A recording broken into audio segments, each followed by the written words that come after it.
Hello दोस्तों, welcome to E Ganga. 2D की class में हम लोग आज जो है क्वाड्रिलेटरल स्टार्ट कर रहे हैं। पहला क्वेश्चन है हमारे पास। एक समांतर चतुर्भुज का आधार इसकी ऊंचाई से दोगुना है। यदि समांतर चतुर्भुज का क्षेत्रफल 392 वर्ग मीटर है तो इसकी ऊंचाई कितनी होगी। देखिए, सबसे पहले समांतर चतुर्भुज जो होता है वो हमारा ये होता है, इसकी अपोजिट साइड पैरेलल होती है।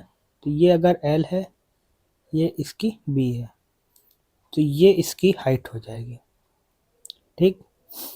अब देखो क्वेश्चन में क्या कह रहा है, समांतर चतुर्भुज का आधार क्या है, L, इसकी ऊंचाई से दोगुना है। मतलब L की वैल्यू, अगर ये ऊंचाई h है तो L बराबर हो जाएगा 2h। ठीक। समांतर चतुर्भुज का क्षेत्रफल 392 है। देखो, समांतर चतुर्भुज का क्षेत्रफल जो होता है वो होता है आधार गुणे ऊंचाई, और ये दिया हुआ है 392। तो आधार 2h इंटू एच बराबर 392। एच स्क्वायर बराबर 2 से इसको डिवाइड कर देंगे, 2 एक कम 2, 2 9 18, 2 6 12। एच स्क्वायर बराबर 196, तो एच बराबर आ जाएगा 14 मीटर। इसका सही आंसर हो जाएगा। ऊंचाई पूछी गई है, ए ऑप्शन इसका करेक्ट। अगला क्वेश्चन देखते हैं। क्वेश्चन दिया है, समलंब चतुर्भुज की आकृति वाले एक खेत का क्षेत्रफल 1440 वर्ग मीटर है। समांतर भुजाओं के बीच की लंबवत दूरी 24 मीटर है। समांतर भुजाओं का अनुपात ज्ञात कीजिए। अनुपात 5:3 है। लंबी समांतर भुजा का लंबाई ज्ञात करना है। देखिए, समलंब चतुर्भुज ये होता है, ठीक है। इसका जो क्षेत्रफल का फार्मूला होता है, अगर ये ए है ये बी है, समांतर भुजाएं ए और बी हैं, इनके बीच की दूरी ये एच है, तो इसका फार्मूला होता है 1/2 ए प्लस बी इंटू एच, और ये दिया हुआ है 1440। ठीक। लंबवत दूरी है 24 मीटर, तो एच की वैल्यू दी है, तो ए प्लस बी, देखिए, तो ये हो जाएगा 1440 गुणे 2 बटे एच की वैल्यू 24। ठीक। समांतर भुजाओं का अनुपात 5:3 है, मतलब ए की वैल्यू अगर 5 के है तो बी की वैल्यू 3 की हो जाएगी। ठीक। तो दोनों यहाँ रख देंगे, तो 5 और 3 8 के बराबर। अब इसको सॉल्व कर लो। 2 से ये कैंसिल 12 बार गया, 12 से ये कैंसिल, 12 का स्क्वायर होता है 144, तो 120, तो 8 के बराबर आ गया 120। के की वैल्यू आ जाएगी 15। ठीक। 8 से डिवाइड कर देंगे 120 को, तो 15 मिल जाएगा। लंबी भुजा की लंबाई ज्ञात करनी है। लंबी भुजा कौन सी होगी, 5 के, तो 15 पचे 75। डी ऑप्शन इसका सही आंसर। अगला क्वेश्चन, एक चतुर्भुज की दो भुजाएं 16 सेंटीमीटर और 12 सेंटीमीटर है। उनके मध्य का कोण 90 डिग्री है। एक चतुर्भुज है कोई, इसकी भुजा एक 16 सेंटीमीटर और एक ये 12 सेंटीमीटर, इनके मध्य का कोण 90 डिग्री है। उसकी अन्य दोनों भुजाएं 25/2 सेंटीमीटर प्रत्येक है। बाकी जो दो भुजाएं हैं वो क्या है, 25/2 सेंटीमीटर। चतुर्भुज के अन्य तीनों कोण समकोण नहीं है। मतलब ये फिगर कुछ इस तरीके से बन जाएगा, तो ये समकोण नहीं है इसकी, लेकिन लंबाई दी है 25/2, 25/2। चतुर्भुज का क्षेत्रफल निकालना है। देखिए, अगर हम इस लाइन को मिला दें, ये डायगोनल है चतुर्भुज का, तो अगर हम इसको नाम दे देते ए बी सी, जो बी पर लंब है, और ये डी, तो ए बी डी एक समकोण त्रिभुज बन रहा है। तो ये 12 है, ये 16 है, तो पाइथागोरस थ्योरम लगाएंगे तो AC की लंबाई आ जाएगी 20। बात समझ में आ गई। अब देखिए, यहां से D से अगर हम एक परपेंडिकुलर लाइन ड्रॉ करें E पर, AC पर डाला जो E पर मिला, ठीक है। तो देखो ये इसको बराबर बराबर भाग में डिवाइड करेगी, क्योंकि यहाँ पर ये 25/2 है, ये भी 25/2 है, तो ये समद्विबाहु त्रिभुज बनेगा। तो EC या AE की लंबाई कितनी हो जाएगी? 10। ठीक, 10 अगर आ जाएगी तो ये हम इसकी लंबाई निकाल लेंगे पाइथागोरस थ्योरम से। तो देखो अब इसको हम निकाल लेते हैं, AD का स्क्वायर बराबर AE का स्क्वायर प्लस ED का स्क्वायर। तो ED का स्क्वायर हम ये इसकी हाइट को हम h मान लेते हैं, ठीक है, h कर लेते हैं। तो ये हो जाएगा h स्क्वायर बराबर 25/2 का होल स्क्वायर माइनस 10 का स्क्वायर, ये आ जाएगा। ठीक है, बात समझ में आ गई इतनी? ये हो जाएगा 625/4 माइनस 100, तो ये 400 हो जाएगा। 625 माइनस 2, ये हो जाएगा 225। h की वैल्यू आ जाएगी 225/4 अंडर रूट में, ठीक है। तो h की वैल्यू यहाँ से निकल के आ गई 15/2, ये हाइट आ गई। इतनी बात क्लियर। अब पूरे चतुर्भुज का क्षेत्रफल पूछा गया है, तो अगर हम इस ट्रायंगल का क्षेत्रफल निकाल लें तो ये तो तुम्हारा आसानी से निकल गया, ये लंबाई हो गई और ये आधार हो गया। तो 1/2 12 गुणे 16, 2 अठे 16, 12 अठे 96। तो ये तो आ गया त्रिभुज ABC का क्षेत्रफल। इसकी हमने हाइट निकाल ली, ये आधार हो गया, तो इसका क्षेत्रफल निकाल लेते हैं। तो 1/2 आधार हो गया AC जिसकी वैल्यू है 20। ED की लंबाई अभी निकाली 15/2, ठीक, 2 दूना 4, 4 पंचे 20, 15×5 75। इसका क्षेत्रफल आ गया 75 त्रिभुज ADC का। दोनों जोड़ लेते, 6 5 11, 9 7 16 1 17, 171 सेंटीमीटर स्क्वायर इसका सही आंसर। क्लियर हो गया होगा। अगला क्वेश्चन देखते हैं।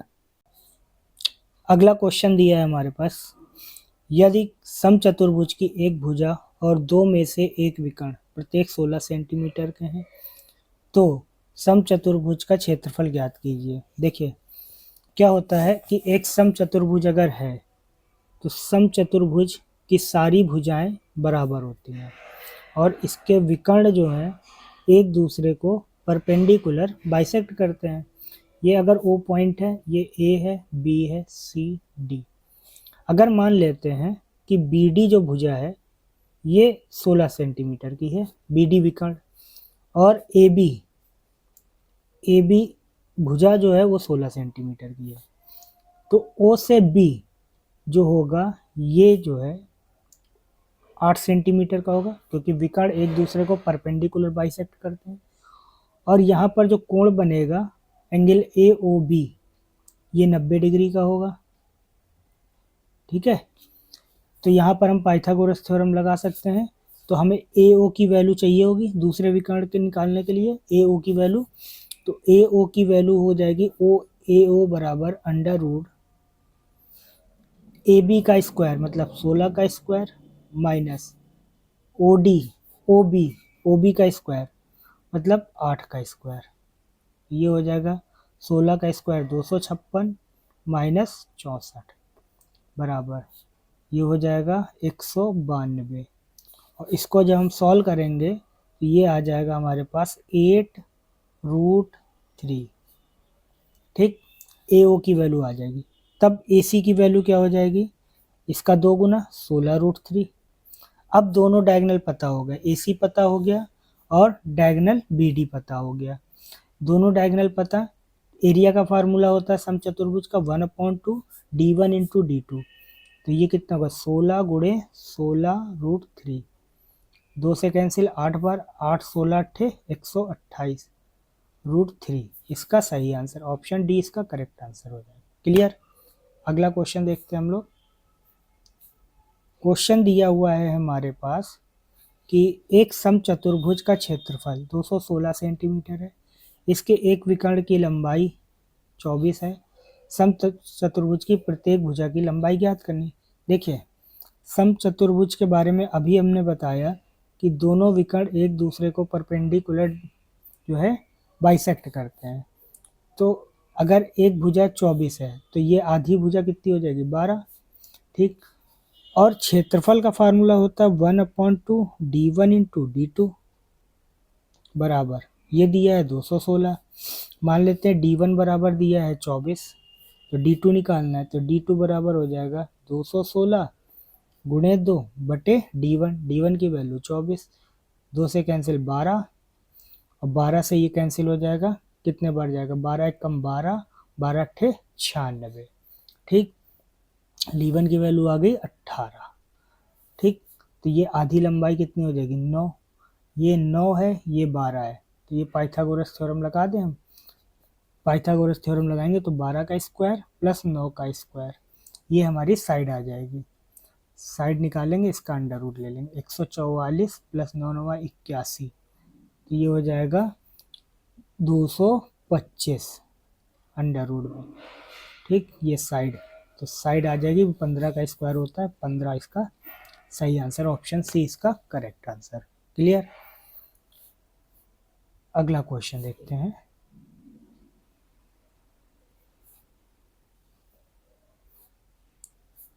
क्वेश्चन है हमारे पास, धातु के एक टुकड़े का क्षेत्रफल कितना अधिक होगा जो कि समांतर चतुर्भुज के रूप में है, जिसका आधार 20 मीटर और ऊंचाई 5.4 मीटर है, ठीक। तो इसका हमें सीधा क्षेत्रफल निकालना है, कितना होगा, आधार 20 है, ऊंचाई 5.4 है, तो 20 गुणे 5.4, तो 2 चौके 8, 2 पंचे 10, 108 इसका सही आंसर हो जाएगा, ऑप्शन ए इसका करेक्ट आंसर। अगला क्वेश्चन, किसी समचतुर्भुज की प्रत्येक भुजा की लंबाई 5 मीटर है, उसके विकर्ण की लंबाई 2.8 मीटर है, इस समचतुर्भुज का क्षेत्रफल ज्ञात कीजिए। देखो प्रत्येक भुजा की लंबाई हमें दी है, समचतुर्भुज है, प्रत्येक भुजा की लंबाई, विकर्ण एक दूसरे को बाइसेक्ट कर रहे हैं, एक विकर्ण की लंबाई दी है 2.8, ठीक। तो आधी कितनी हो जाएगी 1.4, आधी हो जाएगी। दूसरा विकर्ण हम निकाल लेंगे, परपेंडिकुलर है, तो इसका मतलब 5 का स्क्वायर माइनस 1.4 का स्क्वायर, ठीक, ये आ जाएगा। इसको हम सॉल्व कर लें, 5 का स्क्वायर 25 माइनस 1.4 का स्क्वायर कितना हो जाएगा, 1.4 का 14 का 196, 1.96, 25 माइनस 1.96 हम करेंगे, देखिए ये अंडर रूट में निकलेगा, तो ये हमारी भुजा आएगी, ठीक। तो 25 माइनस 1.96, तो ये आ जाएगा 23.04। अब देखो ये दिख रहा है 2304, ये किसका स्क्वायर होता है, तो 2304 जो होता है वो 48 का स्क्वायर होता है, तो ये 4.8 का निकल आएगा यहाँ से, ठीक। ये वैल्यू 4.8 हो जाएगी, तो पूरी भुजा कितनी हो जाएगी 9.6। एरिया का फार्मूला लगा देंगे 1/2 9.6 इंटू 2.8, ठीक। इसको हम सॉल्व करते हैं, 2 से कैंसिल 14, 1.4 आ जाएगा। अब इसको हम मल्टीप्लाई कर देते हैं तो हमारा आंसर आ जाएगा 13.44 मीटर स्क्वायर, ठीक। इसका सही आंसर हो जाएगा ऑप्शन बी। तो आज का वीडियो हम लोग यहीं समाप्त करते हैं, अगले वीडियो में मिलते हैं, इसके आगे के क्वेश्चन डिस्कस करेंगे। तब तक के लिए धन्यवाद।